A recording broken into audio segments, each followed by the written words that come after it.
Salut Josh, je suis très content de te voir aujourd'hui. Notre deuxième balado, le deuxième épisode, avec une semaine de décalage. On était supposé se parler la semaine dernière. Tu m'as confié que ça filait pas. Donc aujourd'hui, ben, au lieu de parler d'autre chose, on va parler des vraies affaires, comme on le dit. Euh, Qu'est-ce qui allait pas? Ouais, c'est dur peut-être d'y répondre de façon succincte, mais euh, quand tu as vécu des choses comme ce que j'ai vécu, des abus en milieu religieux, surtout quand on est un enfant, quand on est jeune, euh, ça, ça brise ta personnalité, puis c'est encore pire qu'un abus ou un traumatisme vécu par un adulte parce que l'être humain, quand il est jeune, il se forme et tout ça. Et donc, lorsqu'il vit des traumatismes, des abus pendant l'enfance, ben, c'est des choses, des dommages qui vont se répercuter dans la vie durant, là, lorsque tu deviens adulte. Fait que ça, ben, de vivre avec un passé comme ça, euh, où ce que j'avais pas de point de repère, où ce que à 21 ans, j'arrive dans le vrai monde, où ce que je ne connaissais rien. Un peu, je recommençais à zéro avec tous les traumatismes que j'avais au niveau émotionnel, psychologique, spirituel, you name it, euh, combiné avec les procédures judiciaires qu'on a depuis des années.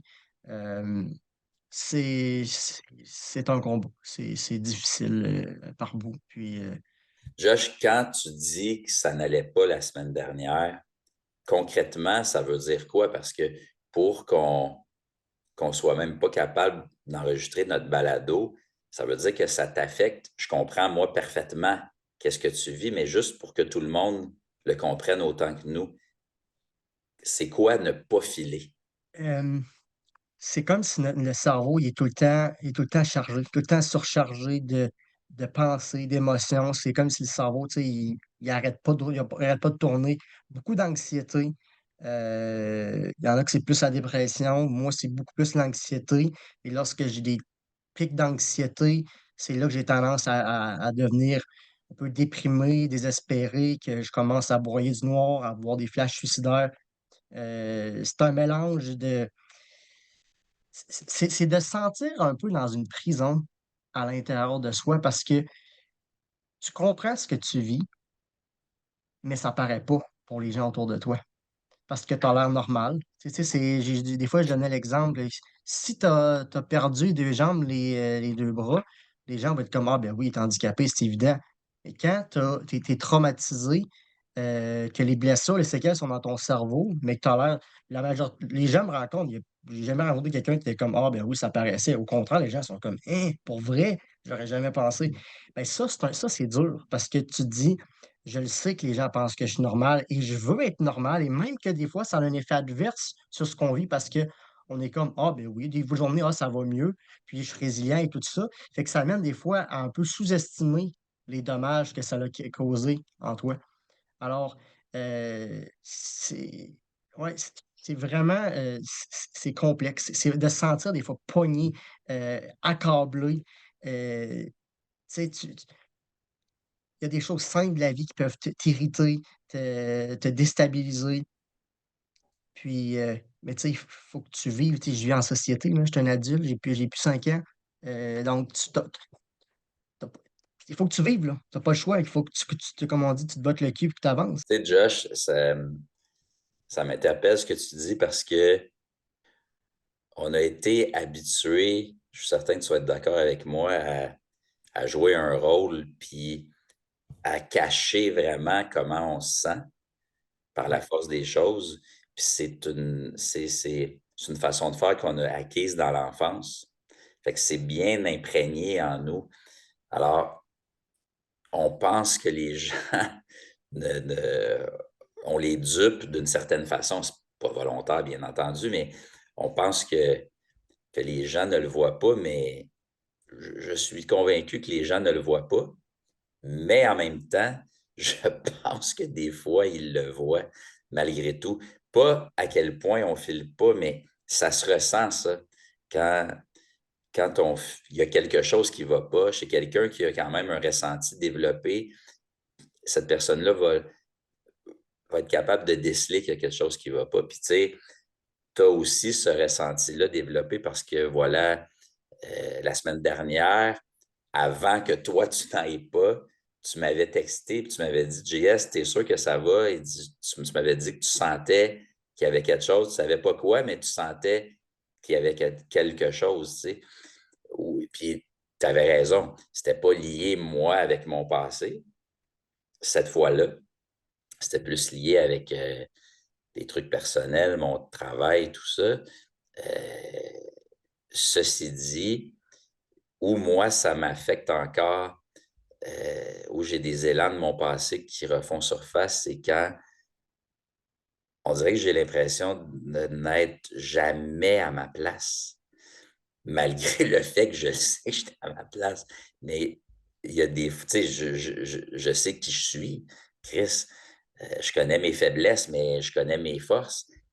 Malgré tout ça, il y a des fois, par moment, où j'ai l'impression que je trouve pas, j'aime pas ça cette expression-là, là, mais mon X, mais je le trouve pas et j'arrive pas à m'implanter.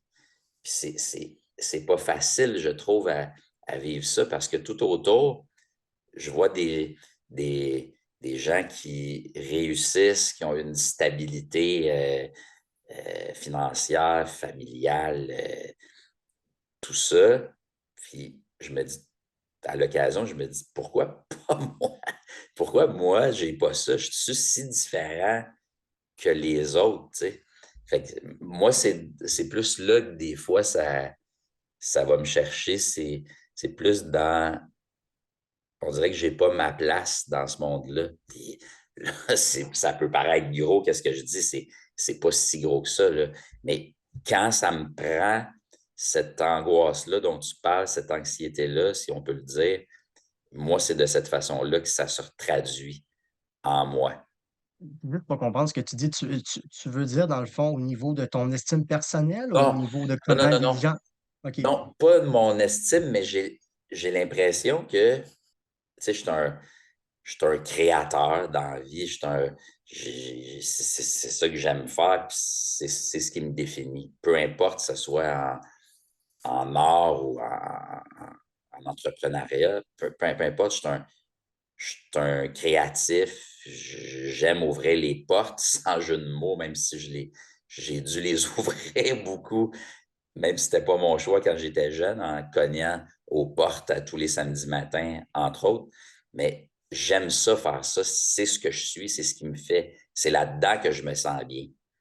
Initier des projets, les mettre de l'avant, travailler fort pour que ça fonctionne, créer, écrire, tout ça. Mais ça, je sais que c'est moi. Malgré tout ça, par moment, on dirait que j'ai pas ma place. On dirait que je la trouve pas cette place-là, puis qu'enfin, ça va être stable. Tu me suis? ouais. Et ça, je trouve ça difficile par moment de vivre ça. Je sais pas comment faire autrement. Je comprends très, très bien ce que tu veux dire, puis, c'est-tu un peu de se sentir, comment dire? C'est de se sentir, de savoir qu'on est différent dans notre tête par notre vécu, par notre façon de voir le monde, puis que, autrement dit, tu regardes les autres puis tu te dis: «Me semble que je fit pas in».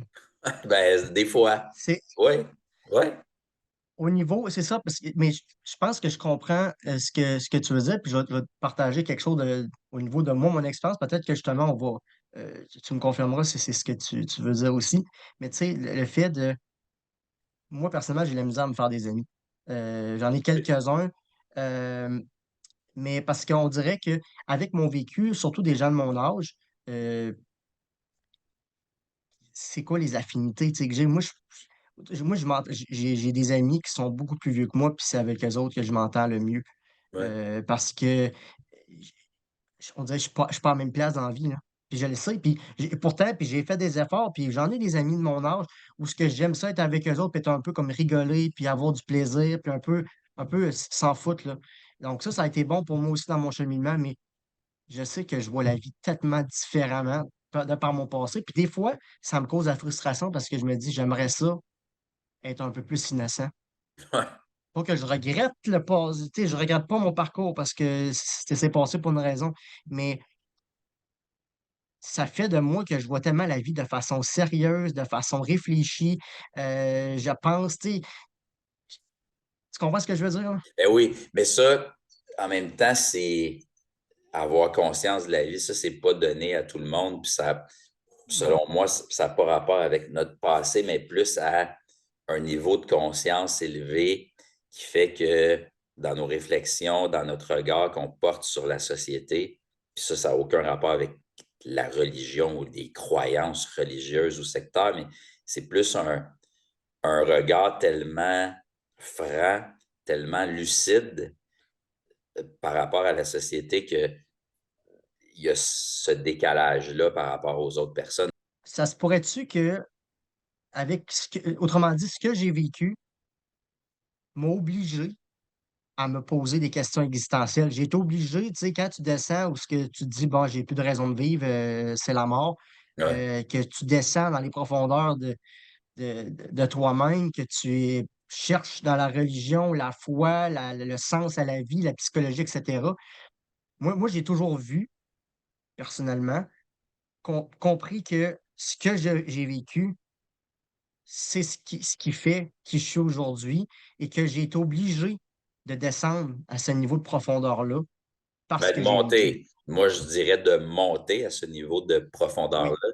Mais oui, c'est certain que par la force des choses, tu as été amené à te questionner sur le sens de la Mhm. vie. Puis, bon, enfant, donc c'est en dedans de toi.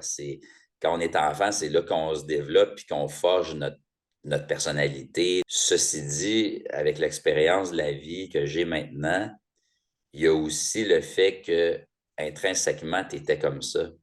Parce que il y a des gens qui ont probablement vécu aussi des passés religieux, je vais les appeler comme ça, puis qui n'ont pas ce niveau de conscience-là. Mais en même temps, c'est certain que notre passé sectaire, peu importe, je ne pense pas que ça se compare parce qu'on n'a pas vécu la même chose, mais à quelque part, oui, d'une Mhm. certaine façon.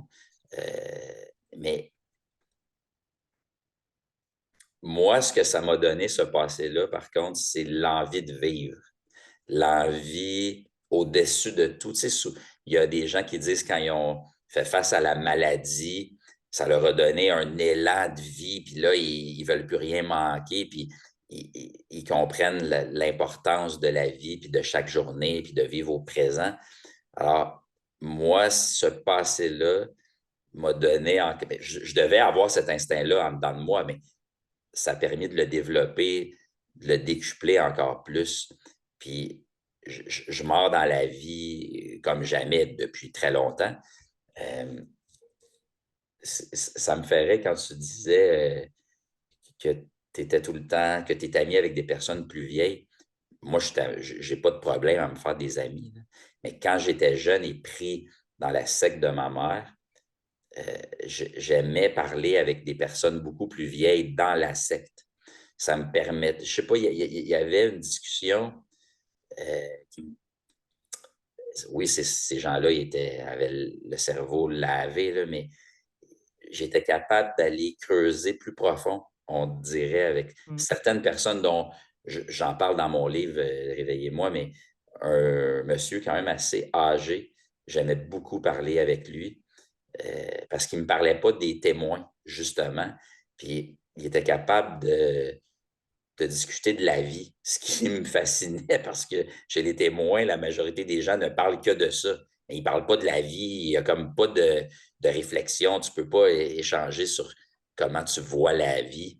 Alors lui, je me souviens qu'il m'avait fait du bien. Fait que ce que tu dis, ça me rejoint à ce niveau-là, mais Josh, tu sais, moi, ça m'a beaucoup touché que tu ne pouvais pas enregistrer le balado la semaine dernière. Fait, quand tu vis ces périodes-là, est-ce que tu préfères t'exclure du monde, du quotidien? Comment tu vis ça, mettons, avec tes enfants puis ta femme, ça se passe comment?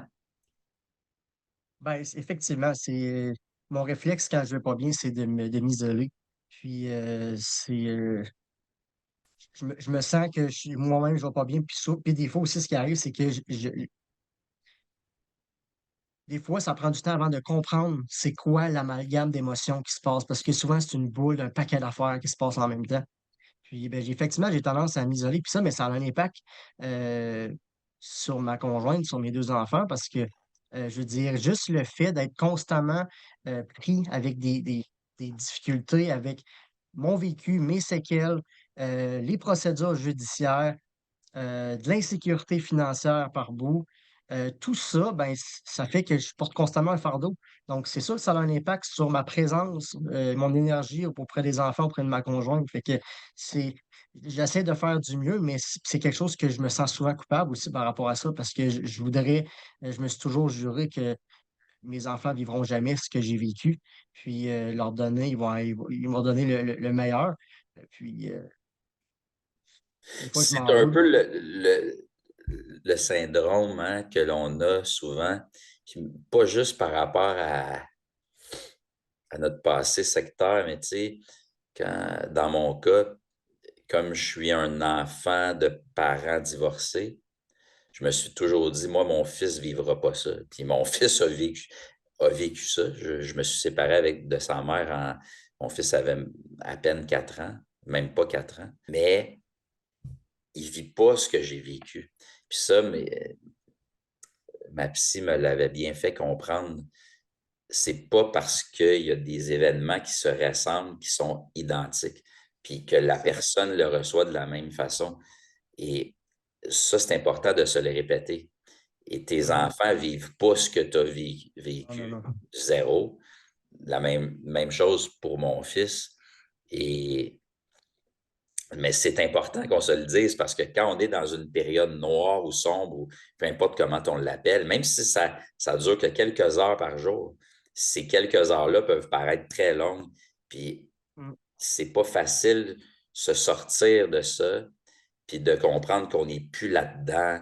Mais bon, tu sais, Josh, quand je pense à toi, quand on a tourné notre documentaire, puis j'ai vu les images, c'est fou parce que toi, tu as des images qui existent de ce que tu as vécu. Pas tout. Les plus grands Mhm. sévices, les plus lourds sévices ne sont pas filmés. En tout cas, n'ont pas été montrés, mais moi, l'image où tu es seul, puis que tu es mis comme tu es exclu là, du groupe, tu es assis en indien, puis tu cries, je me dis, tabarnak, comment un humain, si ça s'appelle un humain, parce que je pense pas que le criminel Guillaume est, mais comment un humain peut laisser un enfant dans un état pareil, ça me, je ne suis pas capable de m'imaginer, de comprendre comment quelqu'un peut faire vivre ça à un enfant. C'est dégueulasse. Ouais, je suis d'accord avec toi. Puis moi, je le vis avec mes enfants. Tu sais, ma fille, elle a bientôt 3 ans et demi. Puis mon petit garçon, il a 1 an et demi. Puis j'ai juste un flash hier. Je suis allé prendre une marche avec ma conjointe, puis les deux enfants. Puis mon petit, ben, il commence à marcher. Puis je le regardais aller. Je regardais ma fille s'amuser, faire du petit vélo dans la rue. Puis à chaque fois que je les vois s'amuser ensemble, ben moi, j'ai pas le choix. Je suis toujours en train de comparer avec ma vie, là, ma vie d'enfance, ma vie chez Guillaume. Puis je regarde mes enfants, puis tout ce que je vois, là, c'est de la pureté, c'est de l'innocence, c'est de la vulnérabilité. Vraiment. Puis quand je voyais les manuels de Edzo, puis les enseignements qu'il y en a qui disent à partir d'1 an et demi, il y en a d'autres, c'est 8 mois, 2 ans, vous frappez ces enfants-là avec des objets, puis je suis comme, mais c'est ça qui les rend fous. Quand j'avais 8 ans, Guillaume et mes parents disaient que j'étais un enfant, un monstre, parce que je faisais du vandalisme sur le véhicule du voisin, je criais dans la rue. Ben oui, c'est sûr. J'avais un comportement d'un enfant qui était dans un milieu de traumatisme. Donc, autrement dit, c'est la poule ou l'œuf. Dans ces milieux-là, je me suis toujours fait dire que j'étais la source du problème, mais alors qu'un enfant, là, avec le même enfant, tu peux en faire un monstre ou tu peux en faire un ange. Ça, je Voilà. suis convaincu de ça. Eh Moi, oui, mes enfants, ils n'ont jamais vécu un sévice de ma part, rien pantoute. J'applique rien de ce que j'ai appris, même tout le contraire. Puis mes enfants sont des enfants vraiment bien éduqués. Puis tout ce qu'ils ont besoin, c'est de l'amour et d'un cadre, c'est tout. C'est C'est incroyable. c'est pourtant simple, hein? Oui, Mais pour certaines personnes, moi, ce qui me fait capoter, Josh, c'est qu'il y a des gens qui ont tellement le cerveau lavé qu'ils sont prêts à poser de tels gestes. Je- Sincèrement, puis ça fait longtemps là, tu sais, que je discute de ça, que j'échange sur ces thèmes-là, que je rencontre des gens. Jamais j'ai été capable de m'expliquer ces comportements-là. Jamais, jamais, jamais, jamais. Ça ne me rentre pas dans la tête, comme on dit. Je ne le comprends pas. Comment on fait pour agir comme ça? ben, moi, je te dirais, étrangement, je le comprends parce que j'ai été brainwashé.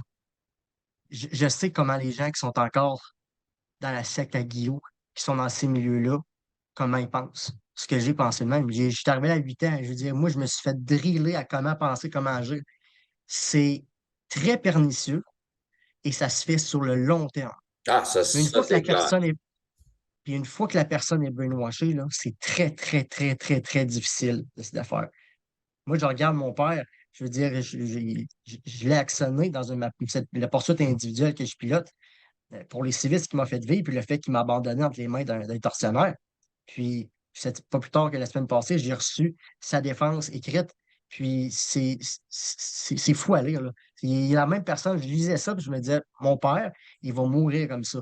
C'est quelqu'un qui est incapable de se remettre en question. Le fait de se remettre en question, c'est un concept qu'ils ne connaissent pas. C'est incroyable. Mais ça, j'aime ça que tu dises ça parce que c'est le constat que je fais.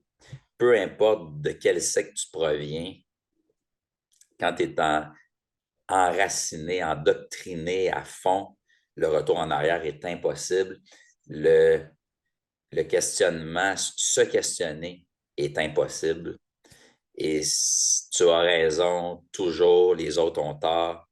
Et on dirait que autant ça prend du temps à t'endoctriner, te laver le cerveau, ben, quand c'est fait comme tu le dis, impossible de s'en défaire. C'est trop, le cerveau est reprogrammé, puis c'est impossible de le déreprogrammer. Mais Ouais. ça me fait peur, des gens comme ça. Puis il y en a plein à différents échelons, mais ça me fait peur parce que ces gens-là ne changeront pas, puis certaines personnes ont un impact encore dans leur milieu de vie, avec leur famille, avec leurs amis, avec leur entourage. Et moi, c'est pour ça que je me bats, on va dire, que j'essaie de militer pour la protection des enfants. Parce que, je les répète, si tu es adulte puis c'est ton choix, ben, tant pis pour toi si tu fais ce choix-là, mais Ils n'impose rendent pas bien ça leur à un. place. On est libre, on vit dans une société C'est libre. Les ça, gens ont le droit de faire ce qu'ils veulent en tant qu'adultes, mais les enfants, c'est pas touche, là. exactement. Puis je comprends pas que pour les institutions, ça soit difficile à saisir ce problème-là. Mais il semble que c'est simple. C'est peut-être trop simple pour eux. Alors, il y a des actions qui Ben, ne se portent pas, mais ouais. ben non, mais je suis à 100% d'accord avec toi. Puis moi, ce qui revient souvent quand on aborde ces sujets-là dans ma tête, c'est que les gens doivent développer et maintenir un esprit critique. Je sais que c'est pas quelque chose qu'on prône dans la société, et Malheureux. encore moins dans les milieux religieux, surtout les milieux sectaires, mais à la base, si tu as un esprit critique, si tu as appris à réfléchir par toi-même, tu vas détecter ces gens-là, puis tu vas t'en éloigner. Moi, quand je suis sorti de chez Guillaume, puis j'ai été accueilli par Simon Ouellet, je veux dire, ça m'a pris 4 mois à peu près, moi, commencer à me débrainwasher. Puis à combien de fois j'ai voulu retourner chez Guillaume, puis c'est Simon, là, il- lui, il me voyait un peu lui glisser entre les mains dans le sens qu'il se dit hey, c'est la pire chose à faire si il retourne là-bas. Eh Puis oui, il m'expliquait, passer du temps. euh, mais ça, c'est une des premières choses que Simon m'a fait réaliser, c'est que tu dois réfléchir par toi-même. J'ai demandé souvent, toi, t'en penses quoi de ça? Puis il disait comme, on s'en fout de ce que je pense. Toi, qu'est-ce que tu en penses? Ça, là, ça, puis se responsabiliser, c'est le même. que tu restes un humain libre, puis que tu tombes pas dans ces pièges-là. Puis on va se le dire, il y a les milieux sectaires qui sont bien définis, mais la manipulation, le contrôle des gens, les politiciens le font aussi. Il y a ben c'est quelque chose qu'on peut rencontrer un peu partout dans la société, mais qui se ressort beaucoup d'un milieu religieux en particulier. Permet aux adultes d'aller à l'église, à leur salle ou peu importe où, comment tu l'appelles. Mais les enfants ne doivent pas être admis là-dedans. Bon, c'est certain que dans le domicile familial, on ne sait pas ce qui se passe, euh, mais au moins, toutes les autres activités extérieures, le porte-à-porte ou peu importe, il n'y a pas d'enfants, point. Pour revenir à ton état de la semaine dernière, comment tu fais pour t'en sortir? J'ai beaucoup appris avec, la psychothérapie aussi. Moi, j'ai de la psychothérapie à toutes les semaines, puis, j'ai appris un peu à une des choses que j'ai apprises, c'est que mon émotion du moment n'est pas une réalité. Ce n'est pas parce que je me sens mal, là, ou que je suis anxieux, que ça veut dire que c'est un fait. Puis je dois apprendre puis parfois, je ne dois pas essayer de résoudre le problème là. Des fois, j'ai juste besoin d'une bonne nuit de sommeil, puis le lendemain, le problème n'est plus là. Donc, c'est c'est il y a plusieurs techniques, puis ça, ben, on les apprend avec le temps, avec la thérapie. Hem, Moi, dans mon cas, c'est un peu de reprendre le contrôle de mes pensées, puis de dire: «Wow, là, ça va trop fort.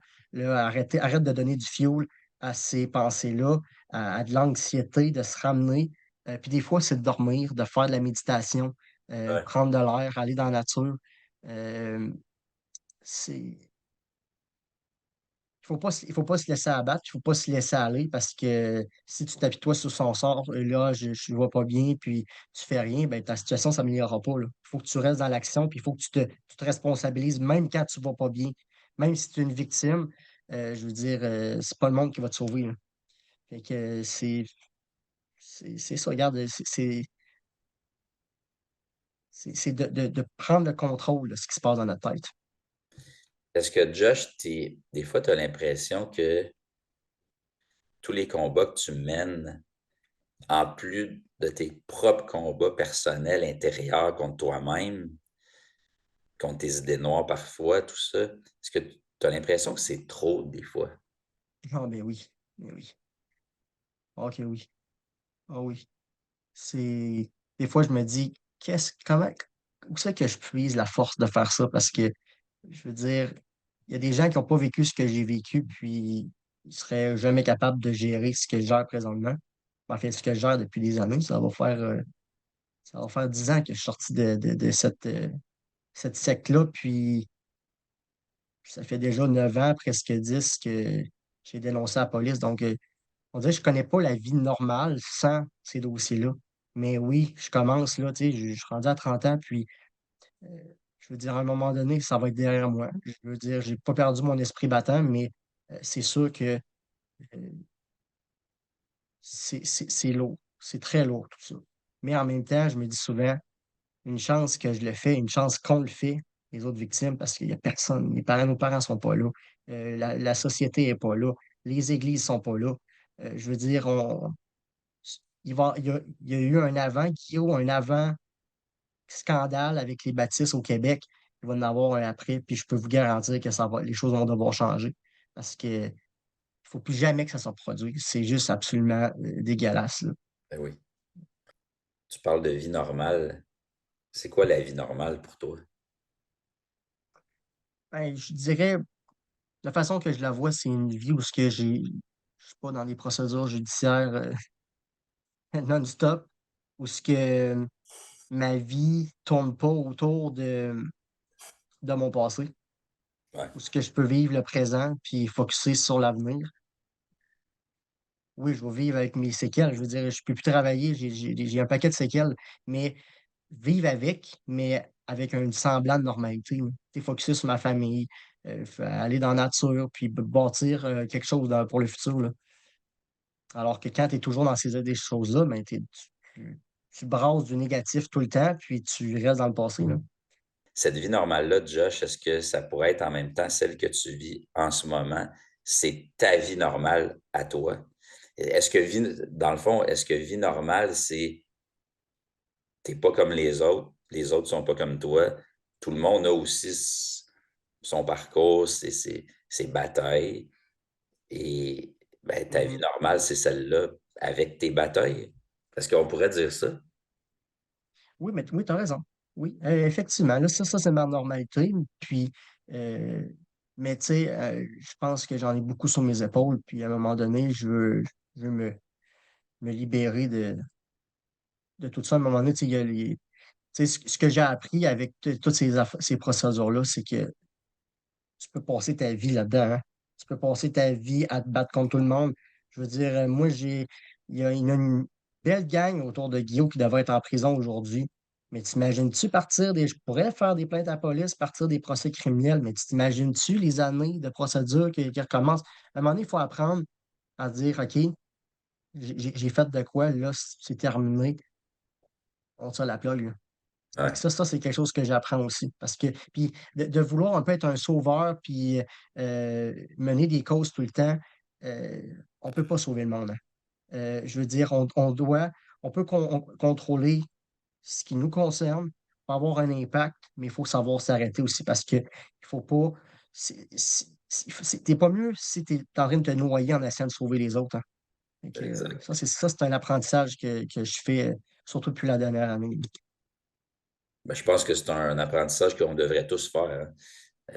Oui, Penser à soi, ce n'est pas être égoïste, c'est de s'aimer assez pour être capable de se respecter. oui. Puis quand on se respecte, bien, on respecte plus facilement les autres, selon moi. Oui, bonjour, est-ce que je parle avec le pasteur adventiste? Oui, je serai pas très rapide. OK. Je m'appelle Jean-Sébastien. Je me demandais de quelle façon je pouvais joindre vos rangs. Je suis à la recherche d'un sens à ma vie, puis j'ai entendu parler de vous. Vous êtes à la recherche de quoi? D'un sens à ma vie. Je suis un peu troublé par ce qui se passe actuellement dans notre monde et j'aimerais vraiment trouver un refuge, en fait. OK. Bon, j'ai pas vu ton numéro, c'est écrit numéro privé. Est-ce que je OK. peux prendre votre nom? Oui, je vous l'ai donné. Jean-Sébastien. J'aimerais, monsieur, ouais, votre nom, vous, c'est? Moi, c'est Edson Joseph. OK. Et Et juste pour m'informer un peu, parce que hier, c'était l'éclipse, hein, hier, et je sais pas si je suis le seul ou si je suis fou, mais j'ai vraiment ressenti une présence divine hier. ouais, ben quand même, c'est des phénomènes qui, qui nous permettent de comprendre qu'il y a quelque chose de plus près de nous, qui existe autour de nous. Donc, ça vient nous faire peur. Mais dans ce que je vais faire, je suis dans un bureau, dans un clinique médical. Je vais prendre votre nom et votre numéro de téléphone et puis on va entrer en contact avec vous. Est-ce que, Monsieur Joseph, juste avant qu'on se laisse, euh, de quelle façon vous allez m'aider à avancer là-dedans dans ma foi? Donc, ça peut le parler moi directement. Nous avons un grand centre qui s'appelle Centre Bibliothèque. Nous avons plusieurs spécialistes qui accompagnent les personnes dans cette situation pour étudier leur situation de vie et probablement regarder ce qui se passe autour de nous dans l'univers et regarder ce qui se passe autour de nous sur Terre et regarder ce que la Bible dit aussi dans ces situations. Et est-ce que vous avez reçu un message? Vous dites un message de la Ben, part même de Dieu directement. un message des êtres plus grands que nous, parce que hier, j'ai vraiment ressenti ça. Est-ce que vous avez ressenti la même chose? Ça doit être différent parce que moi, je suis croyant, ça fait longtemps. Donc, je ne sais pas aussi le message, je vois la validation de ce que je crois. Et vos croyances qui vous permettent d'avancer dans la bonne direction, ça se résume en quoi? Moi, je crois qu'il y a dans l'univers un autre assez grand, merveilleux, souverain qui est au-dessus de tout, qui a tout créé et qui veut entrer en contact avec sa création, qui trace des voies, qui nous donne sa loi, des principes de vie, qui nous pousse à vouloir le bien de ceux-là qui vivent autour de nous. Donc, c'est ce qui me pousse moi-même à avancer. Et par rapport à moi, ce qui m'inquiète beaucoup, monsieur, puis hier, ça m'a fait réfléchir, c'est la mort. Est-ce que il y a autre chose après ou c'est fini? Puis, Ah non, pour nous, selon notre croyance, la mort n'est qu'un sommeil, c'est-à-dire on s'endort en attendant le grand jugement de Dieu qui va nous récompenser pour toutes les actions, bonnes actions que nous avons commises pour notre prochain. Même quand des gens autour de nous font du mal, même quand certaines personnes nous détestent parce que nous avons choisi une voie opposée à leur voie. Mais la manifestation d'amour que nous éprouvons, qui est constante envers cette personne-là, va permettre à notre Dieu de récompenser notre persévérance dans le bien. puis quand vous parlez de jugement de Dieu, jugement dernier, ça signifie quoi? Ça signifie que la misère, la souffrance qu'on voit autour de nous, ça ne va pas rester vitam aeternam. Ça ne va pas rester pour le temps. Il y a un temps fixé pour cette chose. Donc aujourd'hui, je ne peux pas répondre à tout ça avec vous dans votre bureau, mais si vous acceptez un cheminement avec nous, on va étudier tout ça et vous allez plus ou moins comprendre ce que la Bible révèle, non seulement sur notre temps présent, mais sur l'issue de tout cela. Et est-ce que j'ai des chances de vivre éternellement comme vous? Ah oui, tout le monde.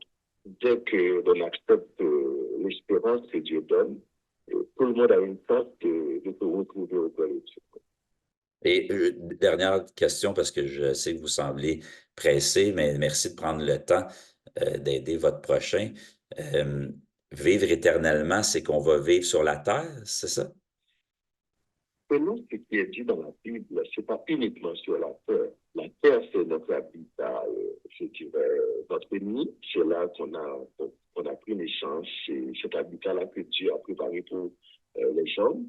Mais la Bible dit qu'on va être en relation avec les autres mondes créés. C'est-à-dire, on aura la possibilité de voyager de manière comme je ne peux pas l'expliquer présentement, mais nous aurons un corps susceptible de faire des voyages interstellaires, intermondes, avec, comme les esprits qu'on voit dans la Bible, qu'on parle des anges, etc. Mais ces esprits-là sont des êtres réels qui existent. Et nous, notre enveloppe charnelle nous empêche de faire ce déplacement-là parce qu'on a péché, parce qu'on a fait le mal. Est-ce que c'est un voyage comme Raël a fait avec les extraterrestres? Réel, réel, mais Non, pas réel. Raël, vous connaissez Raël? présentement, je ne vois pas ce qui. Euh, Raël, il y a une religion qui s'appelle les Raéliens et Raël dit qu'il a voyagé avec les extraterrestres. Ah non, je n'ai pas cette information. OK. Mais au moment de l'étude, on peut regarder tout ça parce que nous, on est prêt aussi à regarder les ressources que tout le monde a. On regarde tout cela et puis on les étudie à la lumière de la Bible et puis on avance. Donc, Nous n'avons pas la prétention de tout savoir, mais nous avons une révélation biblique qui est extraordinaire et qui change nos vies. ben, vous semblez en savoir beaucoup malgré votre prétention à peu en savoir. Ça m'impressionne. Donc, vous deviendrez un ange, si je comprends bien. Pas un ange, mais un être qui a des capacités extraordinaires, comme un corps immortel, un corps incorruptible, c'est ce qui est écrit dans la Bible. Et nous avions eu des interventions divines dans la vie de certaines personnes, ce qu'on appelle des miracles présentement. Et c'est comme quand l'humain fait face à des impossibilités et que Dieu intervient dans sa vie, toute impossibilité devient possible. Et c'est comme quelqu'un qui est condamné à une maladie et puis on voit une intervention divine qui fait que la personne est en rémission totale. On ne comprend pas ce qui se passe, mais c'est comme cette puissance divine qui agit en la personne. Donc, vous deviendrez un ange. Une sorte d'ange. J'aimerais bien ça, avoir la même certitude que vous. Oui. Ben, merci.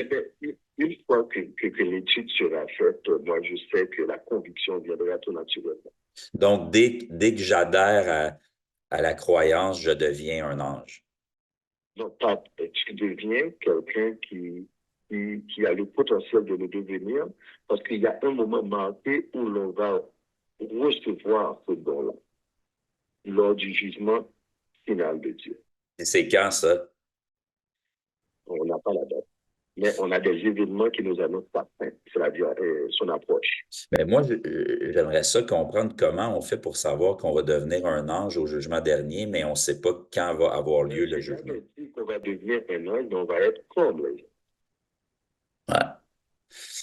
Ben, écoutez, ça m'ouvre l'esprit. Merci pour votre temps. Josh, c'est intéressant de discuter avec toi.